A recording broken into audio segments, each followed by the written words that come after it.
अगला क्वेश्चन है 8 नंबर का।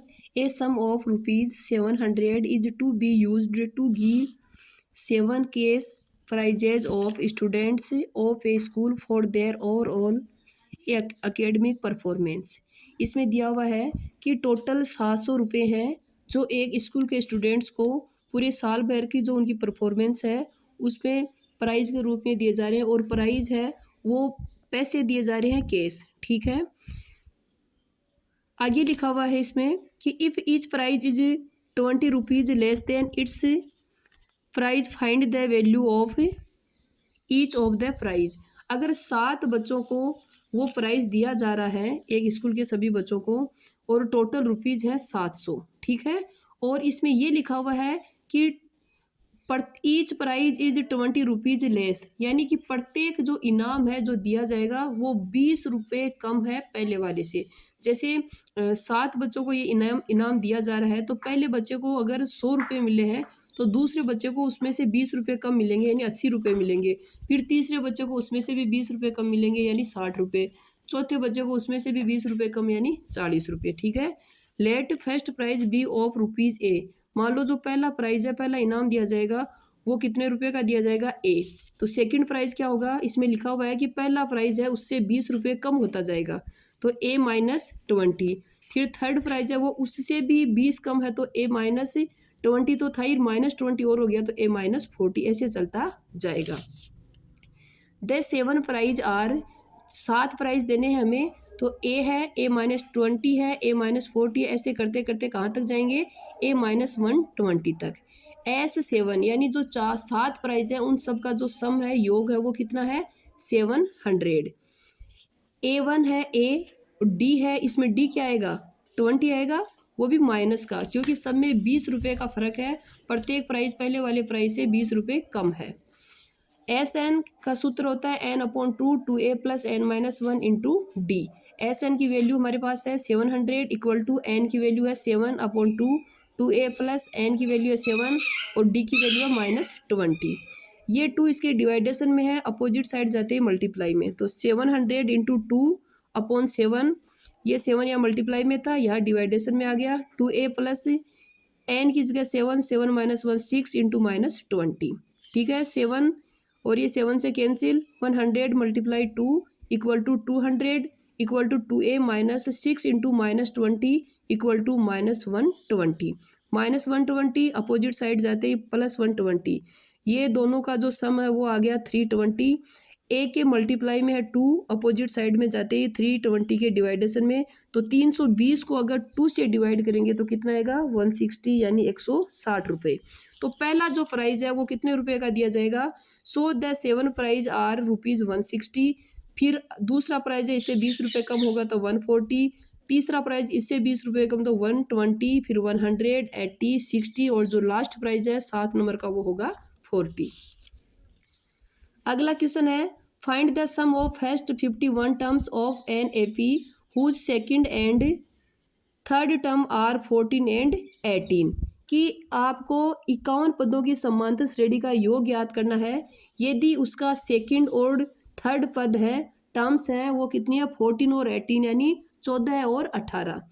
यानी एक समांतर श्रेणी दी हुई है, उसके 51 पदों का योग याद करना है, अगर उसका दूसरा पद 14 हो और तीसरा पद है वो 18 हो। ठीक है, तो n की वैल्यू है 51, A2 सेकंड टर्म है 14, A3 थर्ड टर्म है 18।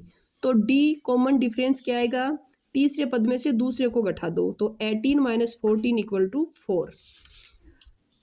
A2 है equal to a + n-1 d, तो n की जगह क्या लिखना है 2 लिखना है, तो 2 - 1, ये A2 है 14 है, a + 2 - 1 d है 4, a + 4 इक्वल टू 14, 4 माइनस का है, 14 - 4 इक्वल टू 10, तो a की वैल्यू कितनी आ गई 10।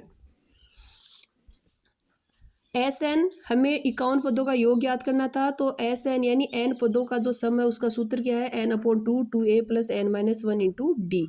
तो n की वैल्यू है 51, 51/2, a की वैल्यू हमारे पास आ गई 10, तो a की जगह लिख दिया 10, n की वैल्यू 51 थी, d की वैल्यू हमारे पास क्या थी 4 थी, ये लिख दिया, इसको हल कर लिया, तो 51 जो पद थे उनका जो टोटल योग है वो कितना है 5610। ओके, अगला क्वेश्चन है find the sum of first 15 multiples of 8। इसमें लिखा है कि 8 के प्रथम 15 गुणजों का योग ज्ञात कीजिए। मल्टीप्लाइज का मतलब है कि ऐसे संख्याएं जो 8 के गुणज में हो। तो जैसे मतलब जो 8 है उसकी टेबल 15, ये 8 की टेबल अपन 10 तक ही पढ़ते हैं कि 8 10 जा 80 हो जाता है। ऐसे हमें कहाँ तक जाना है, 15 तक जाना है। तो इसके गुणज फर्स्ट 15 गुणज है 8 है 16 है 24 है, ऐसे चलते जाएंगे। हमें इनका सम यानी इनका योग याद करना कि कितना होगा। तो n है वो है 15, तो n/2 यानी 15/2। 2a है 8, n है 15 - 1 d है। इसमें कितने कितने का डिफरेंस है, 8 का, तो 8 लिख दिया। 15/2 8 × 2 16, 15 - 1 14 × 8। इसको हल किया हमने तो 15 पदों का जो योग आएगा वो कितना आएगा, 960 यानी 960। अगला क्वेश्चन है find the sum of the first 24 terms of the series of numbers whose nth term is an = 3 + 2n। एक समांतर श्रेणी के प्रथम 24 पदों का योग याद कीजिए अगर उसका nवां पद है वो 3 + 2n हो। तो nवां पद ये है तो n की जगह 1 रखते ही पहला पद आ जाएगा, तो n + 2, ये पहला पद है 5। ऐसे दूसरा पद आ जाएगा, n की जगह 2 रख दो, 5 × 2 10, 10 + 3 13, दूसरा पद है 13। तो d क्या आ जाएगा, दूसरे और पहले पद का जो डिफरेंस है वो कितना है, 8 है। n की वैल्यू कितना है, 24। तो Sn = n/2 2a + n - 1 × d, ये वैल्यू रख दी हमने। तो इसका टोटल है वो कितना है, 2328। अगला क्वेश्चन है for vote value of n will be equal nth term of both arithmetic progression. इसमें लिखा है कि n की किस वैल्यू के लिए ये जो दी गई समांतर श्रेणियां हैं इनका nवां पद बराबर होगा। गिवन अर्थमेटिक प्रोग्रेशन है 63 65 67, सेकंड है 3 10 और 7। इसका फर्स्ट जो टर्म है पहला पद है वो 63 है, इनका जो डिफरेंस है वो 2 है। इसका जो फर्स्ट पद है इसको हमने कैपिटल ए लिख लिया क्योंकि स्मॉल ए ये है, वो 3 है। इसका जो डिफरेंस है डी है वो 7 है। एनवा पद निकालना है दोनों का। इसका एनवा पद आया 63 + n - 1 × 2, इनका एनवा पद आया ये। क्वेश्चन में दिया हुआ है कि दोनों के nth टर्म है एनवा पद है वो दोनों क्या है, बराबर हैं। ठीक है, ये है यहाँ ये an की वैल्यू रख दी, यहाँ इस an की वैल्यू रख दी। हमने हल किया, ये देखो 63 ये इधर आया तो -3, ये इसका प्लस का इसको इधर ले गए तो माइनस का। इसको हमने हल किया तो n की वैल्यू क्या आएगी, 13। यानी कि n की वैल्यू 13 आएगी तो उसके लिए 13 नंबर पे इनके जो पद आएंगे, कहने का मतलब इस श्रेणी का 13 नंबर का पद और इस श्रेणी का 13 नंबर का पद दोनों क्या आएंगे, इक्वल आएंगे। ओके, अगला क्वेश्चन है the sum of 4th and 8th term of an AP is 24। एक समांतर श्रेणी के चौथे और 8वें पद का योग 24 है।